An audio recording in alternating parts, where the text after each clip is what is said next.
ഓം നമോ ഭഗവതേ വാസുദേവായ. ഓം നമോ നാരായണായ നമ. ഏവർക്കും നമസ്കാരം. ശ്രീമൻ നാരായണീയ പഠനം ഇന്ന് നമ്മൾ 19ാമത്തെ ദശകം ആരംഭിക്കുകയാണ്. ഇന്നത്തെ ഈ ദശകം പ്രചേതസ്സുകളുടെ കഥയാണ് നമ്മൾ 19ാം ദശകത്തിൽ അവതരിപ്പിക്കുന്നത്. ഇന്നത്തെ അധ്യായം ആരംഭിക്കുന്നതിന് വേണ്ടിയിട്ട് പ്രചേതസ്സുകളുടെ കഥ 19ാം ദശകം, അതിൽ ആദ്യത്തെ 5 ശ്ലോകങ്ങൾ അവതരിപ്പിക്കുന്നതിന് ഏറെ ബഹുമാനപ്പെട്ട ഡോക്ടർ അയ്യർ സാറിനെ ആദരപൂർവ്വം ക്ഷണിക്കുകയാണ്. എല്ലാവർക്കും നമസ്കാരം. ഓം നമോ ഭഗവതേ വാസുദേവായ. ധന്വന്തരയേ അമൃതകലശഹസ്തായ സർവമയ വിനാശനായ ത്രൈലോക്യനാഥായ ശ്രീമഹാവിഷ്ണവേ നമഃ. അസ്മിൻ പരാത്മന്നനുപാത്മകൽപേ ത്വമിത്തമുത്ഥാപിതപത്മയോനിഃ അനന്തഭൂമാമരോഗരാശിം നിരുന്തി വാതാലയവാസവിഷ്ണു. ഓം നമോ ഭഗവതേ വാസുദേവായ. ഇന്ന് നമ്മള് പൃഥു ചരിത്രത്തിലേക്ക് വായിക്കാൻ പോവാണ്. പൃഥു ചക്രവർത്തിയെ പറ്റിയുള്ള കഥകളാണ്. പ്രചേതസ്സുകളുടെ കഥ, പൃഥുവിന്റെ മക്കളായ പ്രചേതസ്സുകളുടെ കഥയാണ് വായിക്കാൻ പോകുന്നത്. അതിനു മുമ്പായിട്ട് 18ാമത്തെ ദശകം മുഴുവനായിട്ട് വായിക്കാം. ജാതസ്യ ധ്രുവകലയേവ തുംഗകീർത്തി രംഗസ്യ വ്യജനി സുധസവേന നാമ യദ്ദോഷവിദിതമതി സരാജവര്യ ത്വത്പാദേ നിഹിതമന വനം ഗതോഭൂത്. പാപോപി ശിതതലപാലനായ വേനഃ പൗരോധ്യൈരുപനിഹിതഃ കഠോരവീര്യഃ സർവേഭ്യോ നിത്യബലമേവ സംപ്രശംസൻ. ഭൂചക്രേ തവ യജന അനന്യം നൗരസീത്. സംപ്രാപ്തേ ഹിതകഥനായ താപസൗഖ്യേ മത്താന്യോ ഭുവനപതീർണ കൽക്ഷനീതി ത്വന്നിന്ദാവചനപരോ മുനീശ്വരഷ്ടൈഃ ശാഭാഗ്നോ ചലദശാമനായ വേനഃ തന്നാശാത് ഗലജനഭീരുകൈർമുനീന്ദ്രൈഃ തന്മാത്രാചിരപരിരക്ഷിതേ തദംഗേ തെക്താഗേ പരിമിതധാതദോരുദണ്ഡാ ദോർദണ്ഡേ പരിമതിദേ ത്വമാവിരാസീഃ. വിഖ്യാതഃ പ്രതുരിതാപസോപദിഷ്ടൈഃ സൂതാദ്യൈഃ പരിണുതഭാവിവീര്യഃ ഭൂരിവീര്യഃ വേനാർത്യകപലിതസമ്പദം ദരിദ്രീം ആക്രാന്താം നിജധനുഷാം സമാമകാർഷീഃ. ഭൂയസ്താം നിജകുലമുഖ്യവർഷയുക്തൈഃ ദേവദ്യൈഃ സമുചിതചാരുഭാജനേഷു അന്നാദീന്യാഭിലഷിതാനി താനി താനി സ്വച്ഛന്തം സുരഭിതനോ മധുദൂതഹസ്തം. ആത്മാനം യജതി മകൈസ്ത്വയി ത്രിതാമൻ ആരബ്ധേ ശതതമവാജിമേധയാഗേ സ്പർദ്ധാലു ശതമകയേത്യനീചവേഷോ യാശ്വം തവ തനയാത് പാരിജോത്ഭൂത്.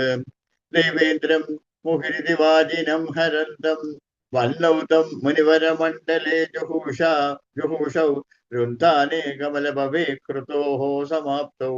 സാക്ഷാത്വം മധുരിപുഃ അക്ഷയിതാഃ സ്വയം ഐക്ഷതാ സ്വയം സ്വം. ദേവേന്ദ്രം മുഹുരിതി വാജിനം ഹരന്തം വല്ലൗതം മുനിവരമണ്ഡലേ ജുഹൗഷൗ മുണ്ഡാനേ കമലഭവേ കൃതോ സമാപ്തോ. സാക്ഷാത്വം മധുരിപം അക്ഷതാഃ സ്വയം സ്വം. തദ്ദത്തം വരമുപലഭ്യ ഭക്തിമേകാം ഗംഗാന്തേ വിഹിതപദഃ കഥാപി ദേവ സത്രസ്തം മുനിനിവഹം ഹിതാനി ശംസ. നൈഷിഷ്ടാ സനകമുഖാൻ മുനീൻ പുരസ്താദ്. വിജ്ഞാനം സനകമുഖോദിതം ദദാനഃ സ്വാത്മാനം സ്വയമഗമോ വനാന്തസേവി. തത്താദൃക് പൃഥുവപുരീശ സത്വരം മേ രോഗൗഘം പ്രശമയ പാദഗേഹവാസീൻ. ഓം നമോ ഭഗവതേ വാസുദേവായ. ഓം ശ്രീകൃഷ്ണ പരമാത്മനേ നമഃ. ഇന്ന് നമ്മള് 19ാമത്തെ ശ്ലോകത്തിലേക്ക് കിടക്കാണ്. പ്രചേത കഥ വർണ്ണനം. പൃഥോത്തുനപ്താ പൃഥുധർമ്മകർമാഃ പ്രാചീന ബർഹിർ യുവതൗ ശത്രുധൃതൗ. പ്രചേതസോ നാമ സുചേതസ സുതാ നജീജനത്വത് കരുണാങ്കരാനിവ. प्रदास्तु नप्ता पृथुधर्मकर्माः प्राचीनबर्हिर् युवदौषधधृतौ प्रचेतसो नाम सुचेतसत्सुता नजीजनत्वत्करुणाङ्करानिव पृथोः तु नप्ता पृथुधर्मकर्माः प्राचीनबर्हिः युवतौ शत्रुधृतौ प्रचेतसः नाम सुचेतसः सुतान् अजीजनत्वत् करुणा अंकुरान् इव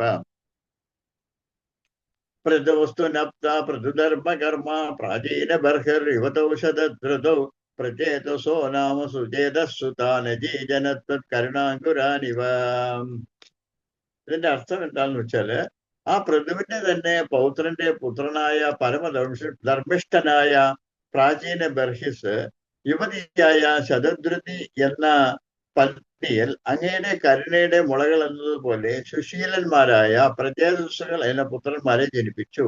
ആ പൃഥുവിന്റെ തന്നെ പൃഥുവിന്റെ പുത്രൻ പൃഥു കഴിഞ്ഞു. പൃഥുവിന്റെ പൗത്രന്റെ പുത്രൻ പരമധർമ്മിഷ്ഠനുമായ പ്രാചീന ബർഹിസ് യുവതിയായ ശതദ്രുതി എന്ന പത്നിയിൽ അങ്ങയുടെ കരുണയുടെ മുളകൾ എന്നതുപോലെ സുശീലന്മാരായ പ്രജേതസ്സുകൾ എന്ന പുത്രന്മാരെ ജനിപ്പിച്ചു. രണ്ടാമത്തെ ശ്ലോകം.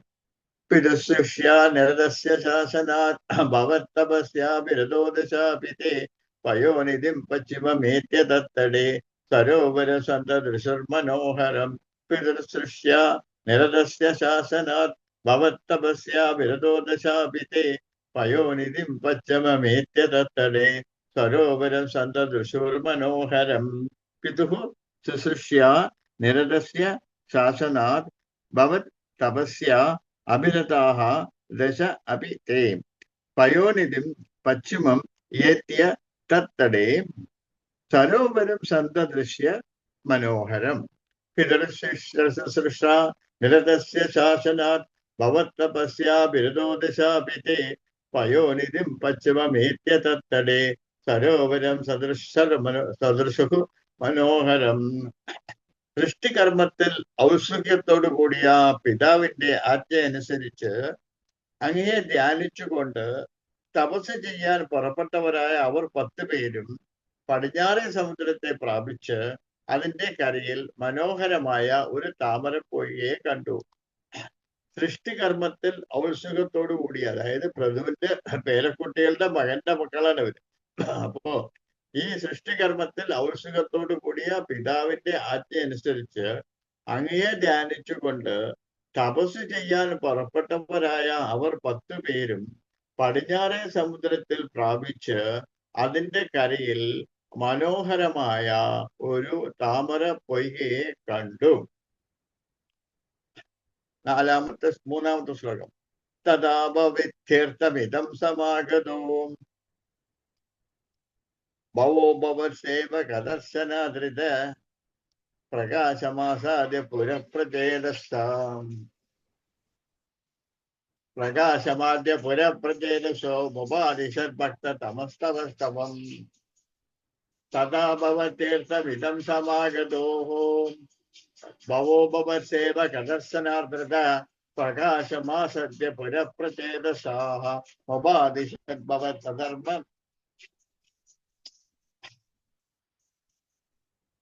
ഭവ തഥാ ഭവതീർത്ഥമിദം സമാഗതോ ഭവോ ഭവത്സേവകദർശനാദൃത പ്രകാശമാസദ്യ പുരപ്രചേതസാഃ മുപാദിശദ്ഭക്തതമസ്തവസ്തവം തഥാ ഭവ ഇടയ്ക്കൊന്ന് കോഡ് ഓഫ് ചെയ്യാൻ മറന്നുപോയി.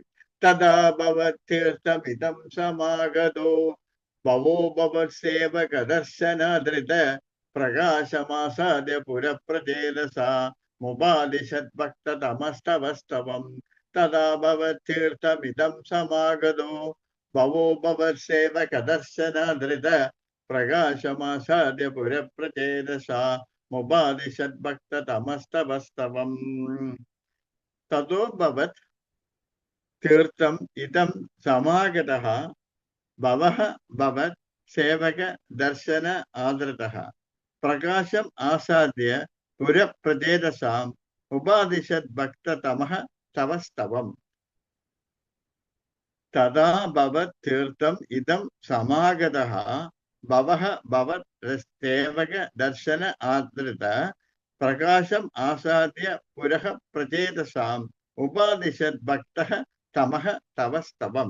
തഥാ ഭവത് തീർത്ഥം ഇതം സമാഗതോ ഭവോ ഭവത് സേവക ദർശനാദൃതഃ പ്രകാശമാസാദ്യ പുരഃപ്രചേതസോ മുപാദിശത് ഭക്ത തമസ്തവസ്തവം. തഥാ ഭവത് തീർത്ഥമിദം സമാഗതോ ഭവോ ഭവത് സേവക ദർശനാദൃത പ്രകാശമാസാദ്യ പുരഃപ്രചേതസോ മുപാദിശത് ഭക്ത തമസ്തവസ്തവം. അപ്പോൾ ഈ അങ്ങയുടെ പുണ്യതീർത്ഥത്തിലേക്ക് വന്നെത്തിയവനായ ഭക്തശ്രേഷ്ഠനായ ശിവൻ അങ്ങയുടെ സേവകന്മാരെ കാണുന്നതിൽ ആദരവോട് കൂടിയവനായിട്ട് പ്രചേതസ്സുകളുടെ മുന്നിൽ പ്രത്യക്ഷമായി നിൻതിരുവടിയുടെ ദിവ്യമായ സ്തോത്രത്തെ ഉപദേശിച്ചു. അതായത് പൃഥുവിന്റെ പേരക്കുട്ടികളുടെ മകന്റെ മക്കളായ പ്രചേതസ്സുകൾ അച്ഛന്റെ ആഗ്രഹപ്രകാരം സൃഷ്ടിക്ക് ആഗ്രഹിച്ചിട്ട് അവരങ്ങനെ അന്വേഷിച്ച് നടക്കുകയായിരുന്നു. എന്നിട്ട് അവരൊരു നദീതടത്തിലേക്ക് ചെന്നു ആദ്യം തപസ്സരിക്കാനായിട്ട്. അപ്പോൾ വരുന്ന വഴിയിൽ അവര് ശിവനെ കണ്ടു എന്നാണ് പറയുന്നത്. അപ്പോൾ ഈ അങ്ങയുടെ പുണ്യതീർത്ഥത്തിലേക്ക് വന്നെത്തിയവനായ ഭക്തശ്രേഷ്ഠനായ ശിവൻ അങ്ങയുടെ സേവകന്മാരെ കാണുന്നതിൽ ആദരവോട് കൂടിയവനായിട്ട് പ്രചേതസ്സുകളുടെ മുന്നിൽ പ്രത്യക്ഷമായി നിൻ തിരുവടിയുടെ ദിവ്യമായ സ്തോത്രത്തെ ഉപദേശിച്ചു. ഇതിനാണ് ശിവസ്തുതി എന്ന് പറയുന്നത്. ഇത് ശിവൻ വന്നിട്ട് മഹാവിഷ്ണുവിനെ സ്തുതിക്കുന്നതാണ്. ഇത് വളരെ വളരെ പ്രധാനപ്പെട്ടതാണ്. ശിവന്റെ സ്തുതിയാണ്. അത് പറഞ്ഞു കൊടുക്കുകയാണ്. ശിവന്റെ സ്തുതി, ശിവൻ സ്തുതി, മഹാവിഷ്ണു എങ്ങനെയാ സ്തുതിക്കേണ്ടത് എന്നുള്ള കാര്യം പ്രചേതസ്സുകളോട് ശിവൻ തന്നെയാണ് പറഞ്ഞു കൊടുക്കുന്നത്. അതാണ് ഇനി വരാൻ പോകുന്ന ശ്ലോകങ്ങൾ. 4ാമത്തെ ശ്ലോകം. സ്തവം ജപന്തം തമമീ ജലാന്തരേ ഭവന്തമസേവ വിഷേദായുധം സമാഹ ഭവത്സുഖാസ്വാദര സാധമീക്ഷ്യയാൻ ബഭൂവ കാലോ ധ്രുവവന്ന ശീഘ്രത. സ്തവം ജപന്തം തമമീ ജലാന്തരേ ഭവന്തമസേ വിഷതായുധം സമാഹ ഭവത്സുഖാസ്വാദര സാധമീക്ഷ്യയാൻ ബഭൂവ കാലോ ധ്രുവവന്ന ശീഘ്രത. സ്തവം ജപന്തം തമമീ ജലാന്തരേ ഭവന്തമാസേ വിഷതായുധം സമ. സ്തവം ജപന്തം തമമീ ജലാന്തരേ ഭവന്തമാസേ വിഷതായുധം സമാഹ ഭവത്സുഖാസാദര സാധമീക്ഷ്യയാൻ ബഭൂവ കാലോ ധ്രുവവന്ന ശീഘ്രതാം. സ്തവം ജപന്തം തമമീ ജലാന്തരേ ഭവന്തമാസേ വിഷതായുധം സമാഹ. സ്തവം ജപന്തം തമമീ ജലാന്തരേ ഭവന്തമാസേ വിഷാതായുധം സമാഹ. സ്തവം ജപന്തം തമമീ ജലാന്തരേ ഭവന്തമാസേ വിഷതായുധം സമാഹ ഭവത്സുഖാസ്വാദര സാധമീക്ഷ്യയാൻ ബഭൂവ കാലോ ധ്രുവവന്ന ശീഘ്രതാം. സ്തവം ജപന്തഃ തം അമീ ജല അന്തരേ ഭവന്തം ആസേ വിശതഃ ആയുധം സമാഹ ഭവത് സുഖ ആസ്വാദ രസാത് അമീക്ഷ്യയേയാൻ ബഭൂവ കാലഃ ധ്രുവവത് ന ശീഘ്രത.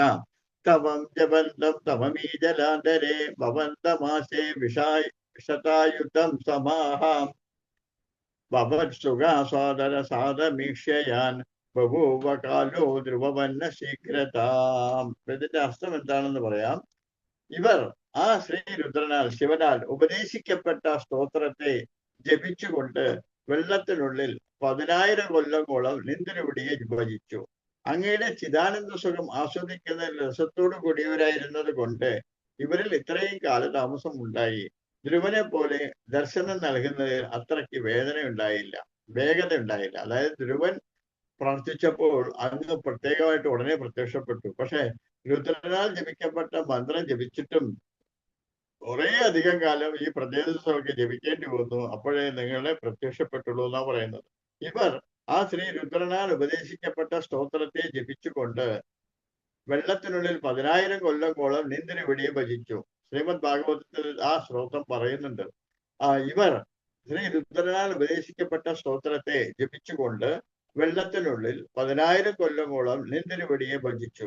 അങ്ങയുടെ ചിദാനന്ദ സുഖം ആസ്വദിക്കുന്നതിൽ രസത്തോടു കൂടിയവരായിരുന്നത് കൊണ്ട് ഇവരിൽ ഇത്രയും കാലം കാലതാമസമുണ്ടായി. ധ്രുവനെ പോലെ അത്രയ്ക്ക് വേദന ഇവരിൽ കണ്ടില്ല. അതായത് നമ്മൾ ഈ 10,000 കൊല്ലം എന്നൊക്കെ പറയുമ്പോൾ നമുക്ക് അതിശയിക്കാം. ശരിക്കും പറഞ്ഞാല് ഇപ്പോഴത്തെ മനുഷ്യജന്മം 100 വർഷമാണ്. ദ്വാപരയുഗത്തിൽ അത് 1000 വർഷമായിരുന്നു ഒരു മനുഷ്യന്റെ. ത്രേതായുഗത്തിൽ അത് വന്നിട്ട് 10,000 വർഷമായിരുന്നു. കൃപായുഗത്തിൽ അത് 1,00,000 വർഷമായിരുന്നു. കൃപായുഗത്തിൽ 1 വർഷം, ത്രേതായുഗത്തിൽ 10,000 വർഷം, ദ്വാപരയുഗത്തിൽ ഒരു മനുഷ്യന്റെ ആയുസ് 1000 വർഷം. ഇപ്പോഴും നമ്മുടെ ആയുസ് 100 വർഷം എന്നാണ് പറയുന്നത്. അപ്പൊ അതുകൊണ്ട് 10,000 എന്ന് പറഞ്ഞാൽ നമ്മൾ അതിശയിക്കേണ്ട ആവശ്യമൊന്നുമില്ല. അപ്പൊ സവം ജബന്ധം തമമീ ജലാന്തരേ ഭവന്തമാശേ വിഷതായുധം സമാഹ ഭവത്സുഖ സ്വാദര സാധഭീഷയാൻ ബഭൂവകാലോ ധ്രുവവന്ന ശീഘ്രത. ഇവർ ആ ശ്രീ രുദ്രനാൽ ഉപദേശിക്കപ്പെട്ട സ്തോത്രത്തെ ജപിച്ചുകൊണ്ട് വെള്ളത്തിനുള്ളിൽ 10,000 കൊല്ലമോളം നിന്തിരുവടിയെ ഭജിച്ചു. അങ്ങയുടെ ചിദാനന്ദ സുഖം ആസ്വദിക്കുന്നതിൽ രസത്തോടു കൂടിയവരായത് കൊണ്ട് ഇവരിൽ ഇത്രയും കാലം കാലതാമസം ഉണ്ടായി. ധ്രുവനെ പോലെ ദർശനം നൽകുന്നതിൽ അത്രയ്ക്ക് വേഗത ഉണ്ടായില്ല.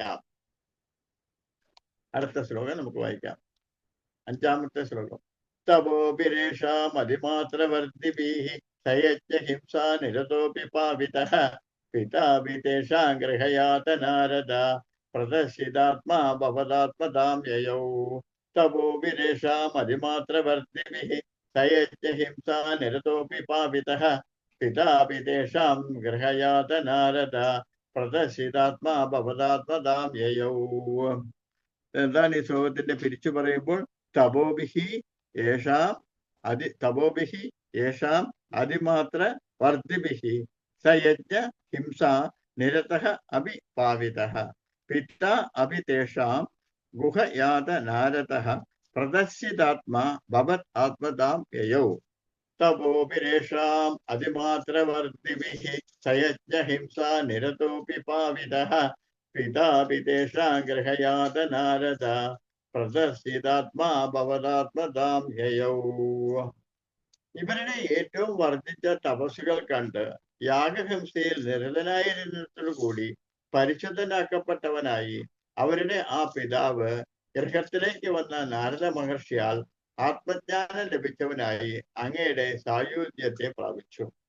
ഇവരുടെ ഏറ്റവും വർദ്ധിച്ച തപസ്സുകൾ കൊണ്ട്, മക്കളുടെ തപസ്സുകൾ കൊണ്ട് യാഗഹിംസയിൽ നിരതനായിരുന്നിട്ടുകൂടി പരിശുദ്ധനാക്കപ്പെട്ടവനായി അവരുടെ ആ പിതാവ് ഗൃഹത്തിലേക്ക് വന്ന നാരദ മഹർഷിയാൽ ആത്മജ്ഞാനം ലഭിച്ചവനായി അങ്ങയുടെ സായുജ്യത്തെ പ്രാപിച്ചു. അത് ഭാഗവതത്തിൽ കുറച്ചുകൂടെ വിവരിച്ച് പറയുന്നുണ്ട്. പ്രദേശത്തിന്റെ അച്ഛൻ ഒരു ഹിംസയൊക്കെ ചെയ്തുകൊണ്ടിരിക്കുന്ന ആളായിരുന്നു. പക്ഷെ ഈ കുട്ടികളുടെ ഈ തപസ് കാരണം അങ്ങേർക്ക് മോക്ഷം കിട്ടിയെന്നാ പറയുന്നത്. ഇവരുടെ ഏറ്റവും വർദ്ധിച്ച തപസ്സുകൾ കൊണ്ട് യാഗഹിംസയിൽ നിരതനായിട്ട് കൂടി പരിശുദ്ധനാക്കപ്പെട്ടവനായി അവരുടെ ആ പിതാവ് ഗൃഹത്തിലേക്ക് വന്ന നാരദ മഹർഷിയാൽ ആത്മജ്ഞാനം ലഭിച്ചവനായി അങ്ങയുടെ സായുജ്യത്തെ പ്രാപിച്ചു. നാരദ മഹർഷി അവരുടെ വീട്ടിലേക്ക് ചെന്നു. ഈ കുട്ടികളുടെ അച്ഛന് ആത്മജ്ഞാനം കൊടുത്തു. അങ്ങനെ പാവിയായിട്ട് പോലും അങ്ങേർക്ക് ജ്ഞാനം, സായുജ്യം കിട്ടി, മോക്ഷം കിട്ടി എന്നാ പറയുന്നത് കുട്ടികൾ ചെയ്ത തപസ് കാരണം. ഇതാണ് നമ്മള് പ്രാചീന ബർഹിഷികളുടെ പ്രാചീന ബർഹിഷിയുടെ പേരക്കുട്ടികളുടെ മകന്റെ മക്കളായ പ്രജേതസ്സുകളുടെ കഥയാണ് നമ്മളിപ്പോൾ വായിച്ചത്. ഇത് 19-ാമത്തെ ദശകമാണ്. ഇന്ന് നമ്മൾ 5 ശ്ലോകം വായിച്ചിരിക്കണം. ഓം നമോ ഭഗവതേ വാസുദേവായ. ഓം ശ്രീകൃഷ്ണ പരമാത്മനേ നമഃ. അസ്മിൻ പരാത്മന്നനുപാത്മകൽപേ ത്വമിത്തമുത്ഥാപിത പത്മയോനിഃ അനന്തഭൂമാമരോഗരാശിം നിരുന്തി പാതാലയവാസ വിഷ്ണു. ഓം നമോ ഭഗവതേ വാസുദേവായ. ഓം ശ്രീകൃഷ്ണ പരമാത്മനേ നമഃ. നമ്മൾ ഇന്നത്തെ ഈ അധ്യായത്തില് 19-ാം ദശകം പ്രജേതസ്സുകളുടെ കഥ ആദ്യത്തെ 5 ശ്ലോകങ്ങളാണ് പാരായണം ചെയ്തിരിക്കുന്നത്. ഇന്നത്തോടെ ഇന്നത്തെ അധ്യായം ഇവിടെ സമാപിച്ചിരിക്കുകയാണ്. പ്രിയപ്പെട്ട അയ്യർ സാറിന് നന്ദി അർപ്പിച്ചുകൊണ്ട് നിർത്തുന്നു. ഓം നമോ ഭഗവതേ വാസുദേവായ. ഓം നമോ നാരായണായ നമഃ. ഏവർക്കും നന്ദി.